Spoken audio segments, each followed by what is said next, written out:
Dani, may naamoy ka ba? Tanong ni Epi sa kasamahan ng katulong. Ha? Wala naman na. Sagot ni Lani. Anong wala? Meron kaya? Hindi mo naamoy kanina? Nang dumaan si Sir sa atin? Ay, oo nga, Pin. Naamoy ko.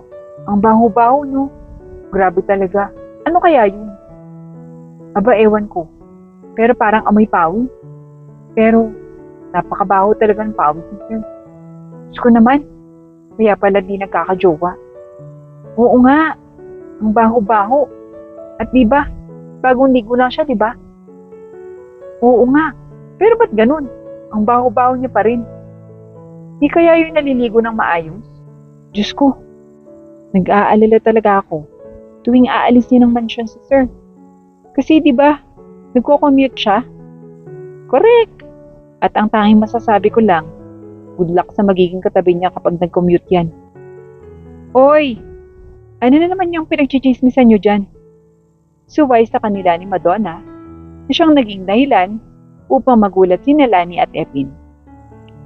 Ano ba yun? Huwag kang manggugulat dyan, Madonna. At isa pa, hindi naman ikaw yung pinag-uusapan namin. Alam ko naman yon. At sino naman ang pinagchichismisan niyo? Si Sir. Kasi ang baho-baho. Sagot ka agad ni Lani. Lani, huwag ka nga maingay dyan. Baka mamaya may makarinig sa atin. Saway agad sa kanya ni Epi. Ano? Si Sir? Uy, kayo talaga ha. Sigilan niyo yung pakikipag-chismis niyo kay Sir. Mag-focus na lang kayo sa trabaho niyo. Suwestyon ni Madonna. Nagpo-focus naman talaga kami sa trabaho namin ah. Kaya lang kasi kanina dumaan talaga si Sir. At siguro naamoy mo naman din. Di ba kung gaano kabaho yung pawis niya? Oo nga, Madonna. Huwag ka nga feeling inosente dyan. Alam naman namin na may mga sinasabing masama ka rin kay Sir. Dagdag pa ni Lani. Hoy, wala ah. At isa pa, huwag niyo na lang akong amuyin, okay? At bakit naman di ka namin naamuyin? May mga ilong naman kami, Madonna. Oo nga. Teka, may tanong ako. Hindi kaya yan naamoy ni Sir yung sarili niya? Nagtatakang tanong ni Lani. Ay, ewan ko sa inyo. Huwag niyo nga akong tanungin. Kung gusto niyo malaman yung sagot, mabuti pa tanongin niyo si Sir. Suwestyon ni Madonna. At magsasalita pa sana si Lani at Epin nang biglang may nagsalita sa kanilang likuran. Hay nako, andito lang pala kayo sa kusina. Kanina ko pa kayo hinahanap. Saad ni Rowell sa kanilang tatlo na siyang naging dahilan upang magulat sila at hindi makaharap dahil nasa likuran na pala nila ang kanilang pinag-uusapan. Madonna, tawag ni Rowell. Ay, yes po sir. Pasensya ka na ho talaga at nagulat ho kami. Akala ho namin umalis na kayo. Kanina pa po ba kayo dyan? Ngayon lang din. Bakit? At parang hindi kayo makaharap sa akin. Humarap nga kayo. Natatawang utos ni Rowell. Kung kaya't agad na napaharap ang tatlo niyang katulong. Oh, anong nangyayari sa mga mukha niyo? Bakit parang nakakita kayo ng multo ah? Ay, wala ho sir. Nagulat lang ho talaga kami. Pagsisinungaling ni Lani. Akala ko rin po multo. Kasi akala ko po umalis na kayo eh. Nahihiyang pagrarason ni Effie. Ganun ba? May kailangan kasi akong sabihin sa inyo eh. Ano naman po yun, sir? May gaganapin kasi pagpupulong sa ibang bansa. At kailangan kong dumalo. Alam niyo naman, ako sa mga sikat at mayamang negosyante. Kaya, mawawala ako dito ng isang linggo. Tapos po, sir, ano pong kailangan niyo sa amin? Kayo talaga. Napakahat niyo. Relax lang, okay? Alam kong matutuwa kayo dito. Lalong-lalo na kayong dalawa, Epin at Lani. Maliban kay Madonna. Ano nga po ba yan, sir? Huwag niyo na kaming ibitin. Singit ni Epin. Gusto ko lamang naman sabihin sa inyo na pwede kayong umuwi sa mga bahay nyo. O kaya mag-mall. Basta't huwag na huwag lang kayo magpapapasok ng ibang tao sa bahay ko. Kahit na hindi kayo magtrabaho, okay lang. May mga pagkain pa naman dyan. Isipin nyo na lang na may 1 linggo kayong bakasyon. Talagang ho, sir? Aba, oo naman. Bakit ayaw nyo? Naku, gustong-gusto kaya namin, sir. Epi, tamang-tama, makakapanood tayo ng concert. The best ka talaga, sir. Well, deserve niya naman ding maging masaya. Di ba, Madonna? Yes po, sir. Pero, dito na lang ho muna ako, hindi mo na ako uuwi sa amin. O sige, kayong bahala. Basta, pinaalam ko sa inyo, okay? O sige na, aalis na ako at mag-iingat kayo ha. Paalala ni Roel bago umalis at maganda na para sa pagtitipon na kanyang pupuntahan.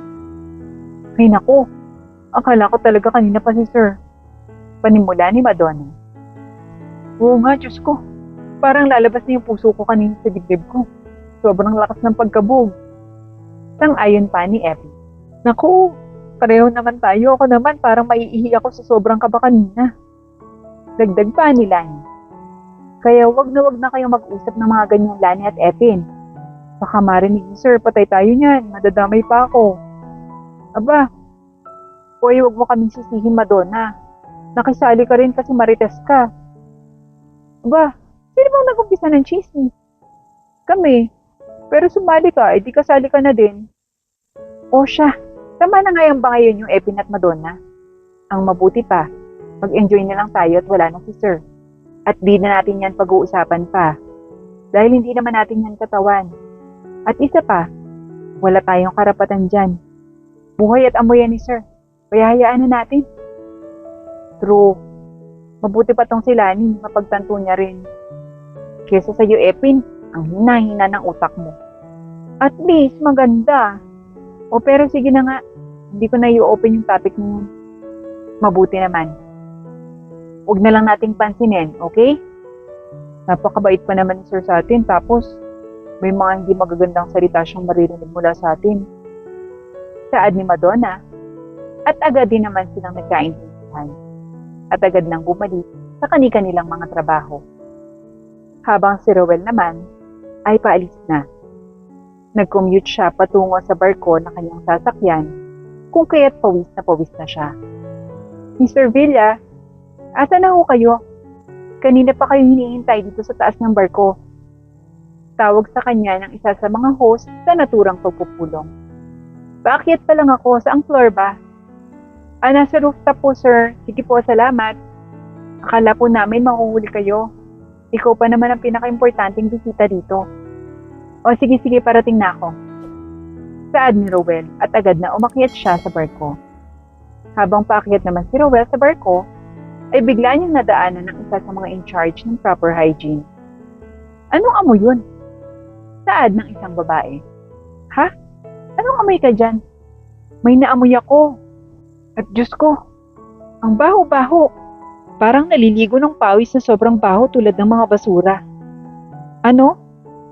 Sam, may mga mahahalagang tao sa barko. Kahit kailangan nating i-report ito kay Ma'am Mitch. Nang sa ganun ay mapalabas ito sa barko. Nakakahiya naman. Sigurado ka ba sa naamoy mo? Oo naman. I-re-report ko ba ito kung di ko naamoy? Okay ka lang? Oo nga. Tara na. Agad namang pumunta sa office ni Mitch at halos marami silang nagkasabay-sabay na staff. O anong ginagawa niyo dito ang lahat? Bakit nandito kayo lahat sa opisina ko? Nagtatakang tanong ni Mitch. Miss Mitch, may naamoy kaming mabahong tao at parang paakyat siya kung saan nagtitipon yung mga importanteng negosyanteng mayayaman. Ano? Bakit ninyo agad pinaalis? Ma'am, hindi namin agad nakita ang dami kasing tao. Pero namumukhaan nyo. Hindi rin, ma'am. Di wala palang kwenta yung pagpunta nyo dito. Mga inutil talaga kayo. At kapag nahimatay ang mga bisita natin, tanggal kayong lahat. Alam nyo naman siguro na kapag mayayaman, ang arte-arte yan nila. Kaya nga ho namin pinaalam sa inyo, ma'am, para ipaalam nyo sa lahat. So ako pa talaga. Mga buwisit talaga kayo. Umalis na nga kayo. Hanapin niyo yung taong yun. At kayo naman, Drew, anong ginagawa niyo dito? Katulad lang din po nila, ma'am. Ano? May utak ba kayo o wala? Meron po, ma'am. Ano pang ginagawa niyo dito? Hanapin niyo na. Sige po, ma'am, pasensya na po talaga. Sagot ni Drew at agad namang lumabas at hinanap si Rowell. Habang hindi mapakali si Mitch, dahil kapag may nangyaring masama, ay siya ang mananagot. Habang si Rowell naman ay bubuksan na sana ang pinto ng huling palapag ng barko, nang biglang may nakapalibot na maraming guard sa kanya na nakasuot ng mask. Huwag mong bubuksan yan kung ayaw mong masaktan. Ano? Nagtataka niyang tanong. Huwag mong bubuksan ang pinto na yan. Utos muli ng isa pa sa mga guard. At bakit naman? Basta, huwag ka nalang magtanong at sumama ka sa amin. At saan nyo naman ako dadalhin? Ano bang nangyayari? Huwag ka nang magtanong pa at sumama ka na lang. O okay. Sagot na lamang ni Rowell dahil hindi niya maintindihan ang mga nangyayari. Bakit pinalabas niyo ako? Nagtatakang tanong ni Rowell nang mapagtanto niyang nasa labas na sila ng barko. Huwag ka nang magtanong. Amayin mo yung sarili mo. Ha? Ipaliwanag mo nga, hindi ko maintindihan. Hindi mo ba naamoy yung sarili mo? Ang baho-baho mo. Nagdadala ka ng panganib sa mga importanteng tao sa loob ng barko. Alam mo ba ang ginagawa mo, ha? At isa pa, hindi ka ba naliligo? Ano? Teka nga, papasukin niyo ako. Madedelay na talaga ako dahil sa ginagawa niyo. Wala kaming paki. At isa pa, kailangan mo nang umalis. At wag na wag ka nang magtangkang pumasok pa sa loob ng barko. Teka nga, sino ba kayo? At sinong nag-utos sa inyo? Huwag ka nang magtanong. Itanong mo na lang sa sarili mo. Napakalaki mo pa namang tao. Pero ang baho-baho ng amoy mo. Amoy pawis na parang nabubulok. Ah, so pinoproblema niyo yung amoy pawis ko? Oo. At hindi lang simpleng baho yan. Nakakamatay na. Lalong-lalo na sa mga napaka-sensitive na mga mayayamang negosyante. Ay nako, akin na nga yung bag ko. Nang matawagan ko yung mga kasamahan ko.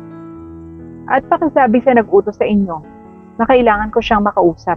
Utos ni Rowell. Subalit bigla na lamang itinapon sa kanya ang kanyang bag. Agad namang tinawagan ni Rowell ang host na naturang pagtitipon. Hello sir, asan ka na? Andito ako sa labas ng barko. Ayaw akong papasukin ng mga guard dahil mabaho raw ako. At isa pa, baka hindi nila ako kilala. Pakisabihan na lang din ang in charge ng hygiene na gusto ko siyang makausap. Sige po sir. Sagot nito at agad nilang ibinaba ang tawag. Hindi nagtagal, ay tumatakbong dumating si Mitch.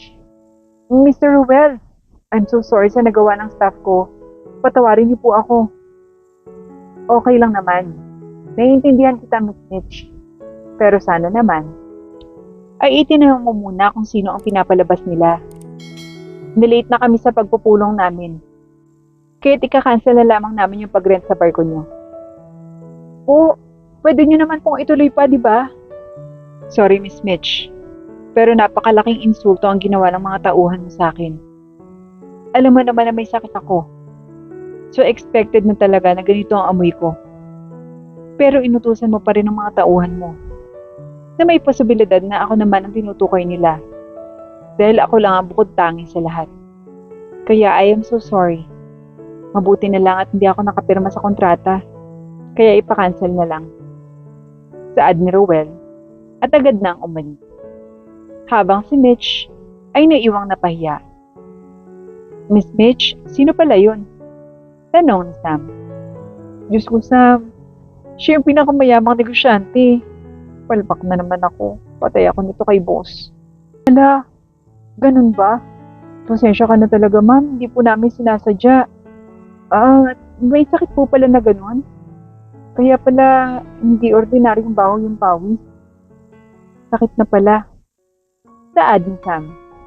Habang si Mitch ay sobrang nahihiya at hindi alam ang gagawin. Dahil napakalaking kawalan sa kanila si Mr. Rowell at ang meeting na gaganapin sa kanilang barko.